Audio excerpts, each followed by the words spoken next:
Hey guys, it's Nihon Reboot. Today I actually want to talk about one of the scariest things that could possibly happen when you're in Japan, which is getting a haircut. So, the problem with getting a haircut is you have to have a decent level of Japanese almost always to be able to describe what you want, like in detail. And if you somehow mess up what you're saying, you're not going to get what you want most likely, and then you're probably going to have to live with it. So, yeah. There's actually quite a couple of times I think I got my haircut maybe 5 times during my time year in Osaka. So I didn't really cut it very often. I actually let it grow out pretty long, just primarily out of whatchamacallit. Yeah, I just didn't want them to risk jacking up my hair and then I'd have to like shave it all bald or something like that. But anyways, so a couple of things to note about haircuts before I get into my story. Is they are expensive. Alrighty? And by expensive, I mean like $25 to $35 just for a cut on average. There are a couple of like $10 barber shops, but I went there once and I'm never going again. No, they are. It's like really bad, in my personal opinion. The $30 ones though, like they give you everything. You get your haircut, you get it washed like 5 times. They give you a massage. They try to clean your ears, at least the ones that I went to. So I don't know if that's just maybe like an Osaka thing, or maybe I just got lucky. I don't really know. Or they might even, grope you. Yeah, and that's exactly what I'm going to talk about today. Is I got groped at the barbershop. So, right after I got back from Shimane, which is a rural area in Japan, I was running really low on money because I was waiting for my scholarship to reimburse, and it was going to reimburse about a week later than anticipated. So I ended up borrowing about $100 from someone, a close friend, and about a week later, like I said, it reimbursed. So I went over to the post office so I can mail the money over to my friend. As soon as I got it mailed out, I saw that there was a barber shop, and I figured, you know what? Let's go in there. Let's give it a shot. So I went in, and there was only 3 people in there. There was an old lady and an old man, which they were the people who owned the place, and then there was a random middle-aged guy getting his hair cut. Now, I thought it was kind of weird just because of how few people are in there, because generally, like, all the other places I've got my haircuts, like, there's been situations where they would rotate between, like, 4 people. And, like, they'd be, like, one lady, she would come in, and she would get, like, the lathering, the white, whatever you call it, the cream, and she'd, like, lather, like, the crap out of my head, and then had, like, one guy that would wash, one guy that would shave, one guy that would cut, one guy does the massage. Like, you just get, like, a multitude of people, just a lot of people, all up on your head. And it's pretty interesting. So, the fact that there was only 2 people, it kind of caught me off guard, 1, and 2, my mentality of whenever I see old people, generally they cut, like, old people style hair. So I assumed, if I had them cut my hair, they would. Now that I look at it, my hair isn't exactly. I'm going bald. Like, it's balding here. I'm gonna lose like everything. So it's just a matter of time. It was even at one point, but whatever. Anyways, getting off topic here. So, I thought that they would jack up my hair, but I figured, you know what? It's like $20, so it's a little bit less, but not super cheap. So I figured I'd try it, and the second I walked in, like literally everything just stopped. The 2 old people just stared at me because I'm pretty sure they've never had a foreigner walk into their barbershop before.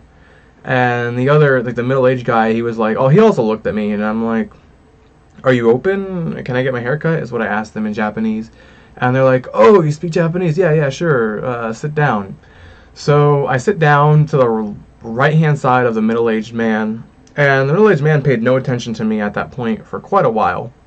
So the old lady was like, so how would you like your hair to get cut? And I'm like, I didn't really know how to describe it, so I told her, I'm like, take off 1/2 length off the top of my head and then 2/3 from the sides. I told her I want my sideburns and the back of my head like square shaped. And that's about the extent of what I was wanting to do, because I didn't want to go any more specific than that, just out of fear that I would get screwed over. So, she goes in, she gets the white cream thingy, and she starts lathering up the back of my neck. And so she's like, so where are you from? And I'm like, well, I'm from America. And she tells me, but you don't look American at all. And I'm like, let me guess. Your image of an American is a white person with blonde hair and blue eyes. And then she's like, yeah, that. And I told her, I'm like, man, there's a lot of different races that are born in Japan and things like that. She's like, wow, I had no idea. I thought everybody there was like white or black. And I'm like, oh, I mean, there's a lot of them, but you know, we have brown and we have Asian, we have a little bit of everything. And she's like, wow, hey husband, are you hearing this? They got a bunch of different people in America. Like, she was just like blown away. And she's like, is that chair a little small? And she was referencing that just because I'm bigger than average, both in weight. I'm a little bit fat, not too much, I guess. I don't know. For Japan standards, I'm overweight by quite a bit, but America, I don't know. I guess I'm a little bit pudgy. I don't know. Anyways, so she asked me, she's like, you're kind of, bigger than my average customer. And she was specifically pointing to my shoulder span. Because my shoulders, I guess they go out, they're broad. I don't know. I'm like, I told her I generally try to weightlift whenever I have time. Which I haven't been able to, so now I'm like really small compared to before I went. And she's like, oh, that explains why you're so big.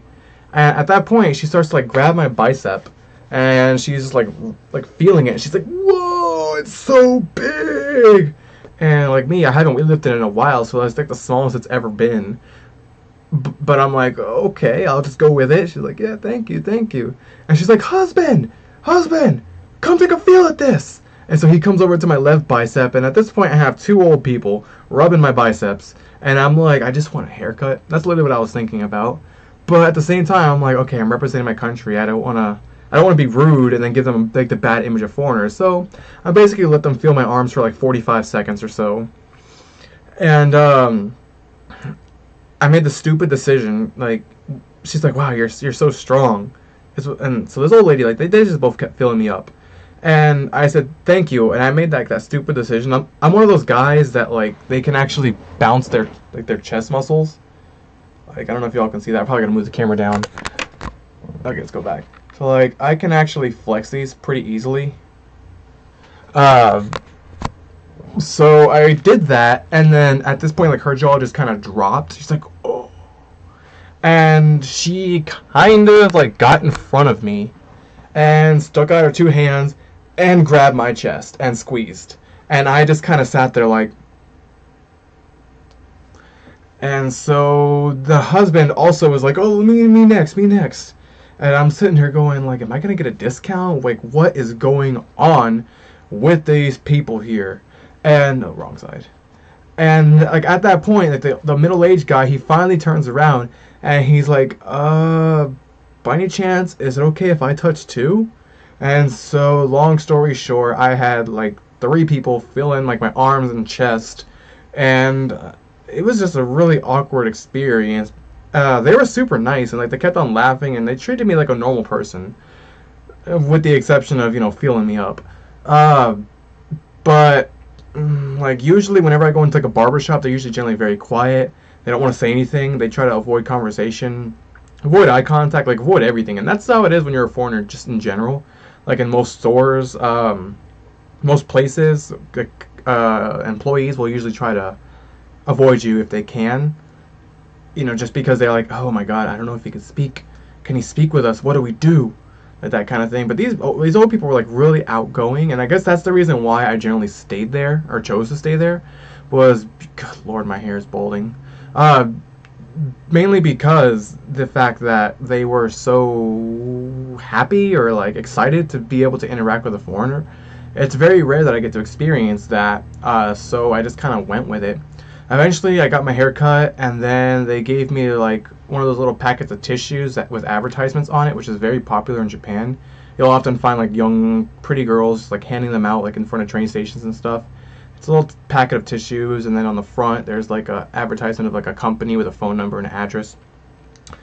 So they gave me one of theirs, and I don't know what I did with it, because like I tried to actually go back, and I tried to find the post office, because like I went really far. I could never find the place again.